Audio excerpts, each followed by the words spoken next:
Well, there's conflicting messaging from the U.S. and Iran on how much progress is being made toward a peace deal. Both sides have made contradictory and often rapidly changing assessments of the state of negotiations. But an American proposal to end the war is now with Iran. Iran's foreign ministry spokesman says the proposal is still under review and that Tehran will submit its response through Pakistani mediators after finalizing its views. President Donald Trump says the U.S. is dealing with Iranian leaders who very much want an agreement. He's also described talks over the past 24 hours as very good.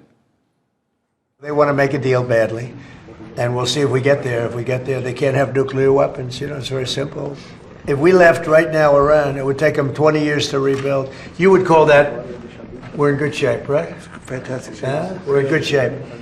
And now we're doing well. Now we have to get what we have to get. If we don't do that, we'll have to go a big step further. But with that being said, they want to make a deal. We've had very good talks over the last 24 hours, and it's very possible that we'll make a deal.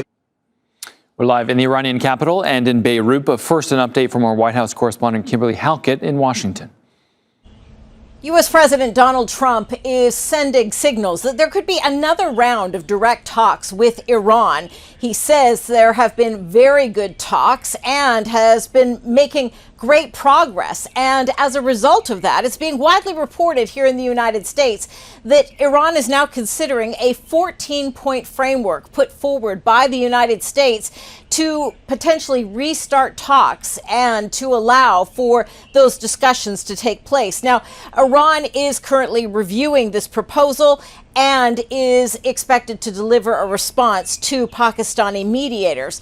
But what we know in terms of a timeline is that Donald Trump is hoping to get some sort of response or at least an agreement on this framework before his trip to China wraps up next week. Now, the U.S. president has been very clear that if there is no agreement, then he says the bombing starts, and with a much higher level and intensity.